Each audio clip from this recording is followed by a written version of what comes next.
Good afternoon, and welcome to Lecture 12, where we explore one of Plato's most significant philosophical contributions, the theory of forms. Today's discussion will center on the nature of universals and their relevance in our quest for universal truths. Plato's forms are not merely an abstract concept, but a foundational pillar of his thought, representing an eternal and unchanging reality that transcends the imperfections of the material world. Engaging deeply with the primary sources that explore this profound theory is crucial to gaining a richer understanding of this lecture. I highly recommend reading or rereading dialogues such as The Republic, particularly The Allegory of the Cave and the Divided Line, Phaedo, and Symposium. These texts, among others, will provide a solid foundation for grasping the nuances of the theory of forms and their implications for truth and knowledge. We'll also be drawing insights from Aristotle's critiques, particularly his argument against the separation of forms in his Metaphysics. Engaging with Plato's works and his intellectual successors will offer a more comprehensive view of the philosophical debate surrounding universals. Only through your reading and contemplation can we revisit critical Platonic dialogues throughout this course. Still, it is only through your reading and contemplation that the actual depth of these ideas is appreciated. The quest for universal truths is not just an academic pursuit. It is a path toward understanding the very structure of reality itself. So, let's delve deeper into Plato's forms and discover how they continue to shape our philosophical inquiries today. Lecture 12. Platonic Forms. The Quest for Universal Truths. Welcome to Lecture 12, where we delve into one of Plato's most foundational contributions to Western philosophy, the theory of forms. This concept, central to his thinking, explores the nature of reality, truth, and universality. It challenges us to look beyond the physical world and inquire into a realm of eternal, unchanging ideals, where true knowledge resides.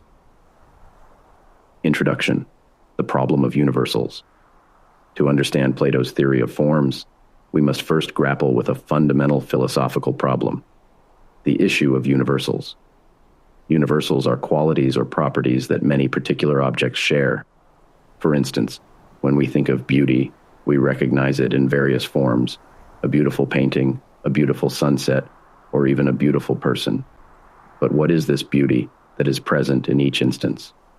Plato observed the transient, imperfect nature of physical reality and sought an explanation that would provide consistency across all experiences. In response, Plato proposed that beyond the world of sensory experience, there exists a higher, immutable reality composed of abstract entities known as forms or ideas.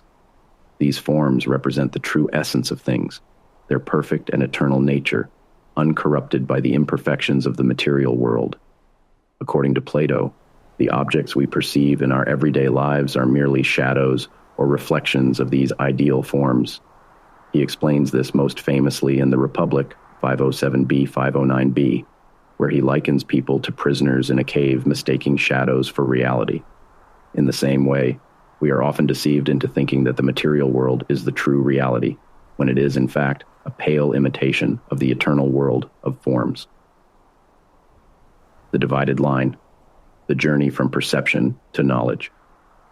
To understand Plato's metaphysical framework further, we can examine his metaphor of the divided line in The Republic, 509d, 511e. This analogy outlines different levels of reality and corresponding states of knowledge. At the lowest level is imagination, eikasia, where people mistake shadows or reflections for reality. Plato suggests this level corresponds to our sensory experience of the world, which is fleeting and unreliable.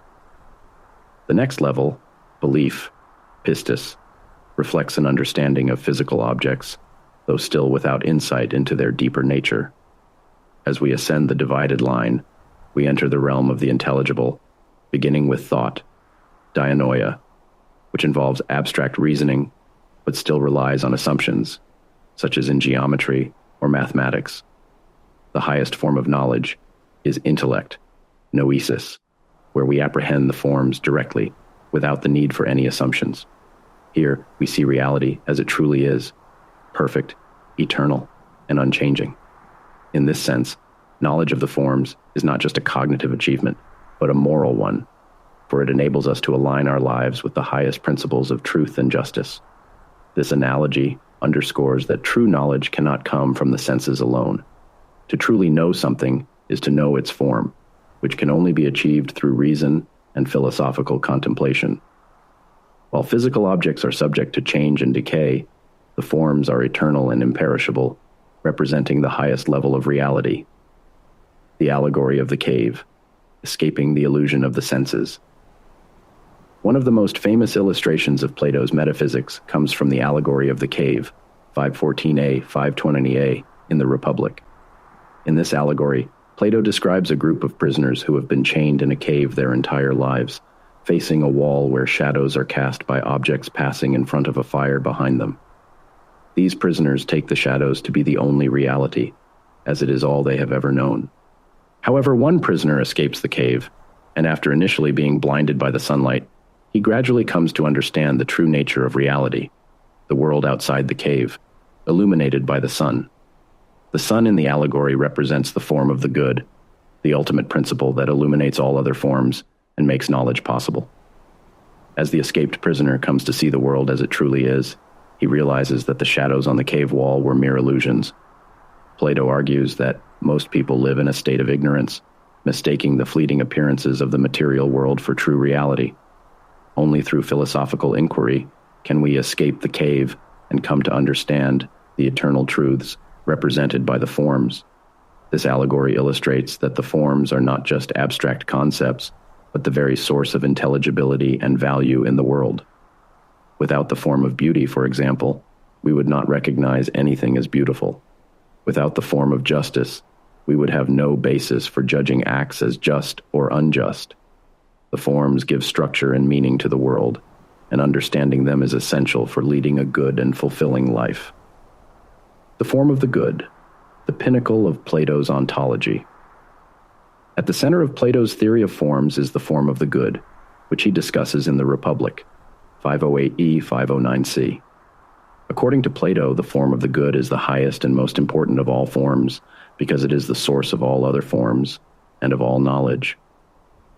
Just as the sun provides light that allows us to see the physical world, the good provides the intellectual light that enables us to comprehend the forms and, by extension, the nature of reality itself.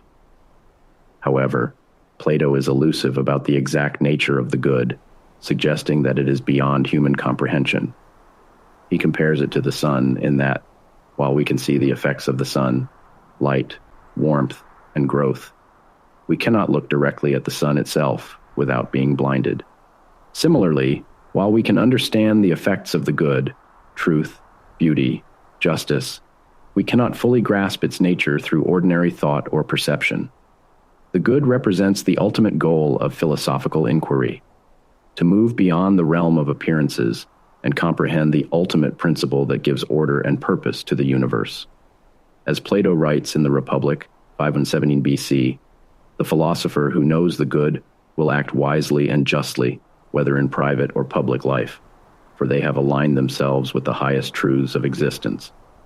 The doctrine of participation, bridging the gap between forms and particulars. An essential aspect of Plato's theory of forms is the relationship between the forms and the particular objects we encounter in the physical world. Plato explains this through the doctrine of participation, which holds that particular objects participate in the forms. For example, a beautiful painting participates in the form of beauty, and a just act participates in the form of justice. However, these particular instantiations are always imperfect and transient, falling short of the perfect eternal forms they reflect. This doctrine is examined in the Phaedo, 100b 101e, where Plato explores the nature of equality. He argues that we never encounter perfect equality in the physical world. No two objects are exactly equal in size, shape, or color. Yet, we recognize instances of equality and compare objects as being more or less equal. This suggests we have some knowledge of the form of equality, even if we have never directly encountered it in the sensory world. Our ability to recognize imperfect examples of equality implies an innate understanding of the perfect abstract form of equality itself. Similarly, in the Symposium 210e 211d, Plato presents the form of beauty as the ultimate object of desire.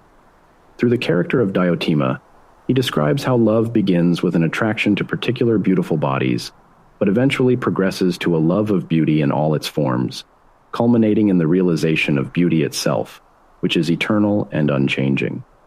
This ascent from the particular to the universal mirrors the philosopher's quest to understand the forms, moving beyond the physical world to grasp the timeless principles that underlie existence. The challenge of the forms, criticisms, and alternatives. Plato's theory of forms has not been without critics. One of the earliest and most significant challenges comes from his student, Aristotle, who rejected the notion that the forms exist in a separate, transcendent realm. Instead, Aristotle argued that universals exist only in particular things themselves, not in a separate realm of abstract entities. According to Aristotle, Plato's theory fails to explain how the forms interact with the material world, and the idea of participation is left vague. Moreover, Plato himself seems to struggle with certain aspects of his theory. In the Parmenides, 130a, 134e, he raises several difficulties with the forms, including the famous third man argument. This suggests that if a form is needed to explain the similarity between particular objects, another form would be required to explain the similarity between the form and the particulars, leading to an infinite regress. These internal critiques demonstrate that Plato was aware of the challenges facing his theory and was constantly refining his ideas. Conclusion: the enduring significance of the forms. Despite these criticisms, Plato's theory of forms remains one of the most influential ideas in the history of philosophy. Its emphasis on the existence of a higher, intelligible reality has shaped not only metaphysics, but also epistemology, ethics, and aesthetics. The forms provide a framework for understanding truth, beauty, and justice, concepts central to philosophical inquiry today. Plato's suggestion that the physical world is not the ultimate reality, but merely a shadow of a higher realm of perfect forms, challenges us to rethink our understanding of existence. The philosopher, according to Plato, seeks to transcend the illusions of the senses and engage in a lifelong pursuit of truth. This pursuit is not merely intellectual, but moral, as understanding the forms leads us to live in accordance with the highest principles of justice, beauty, and goodness. In seeking answers to the nature of reality, Plato's forms serve as a beacon for those who strive to understand the timeless truths that shape our world. The quest for universal truths, as outlined by Plato, is not just an academic exercise but a lifelong journey, one that challenges us to question, reflect, and ultimately seek to understand the world in its most profound form.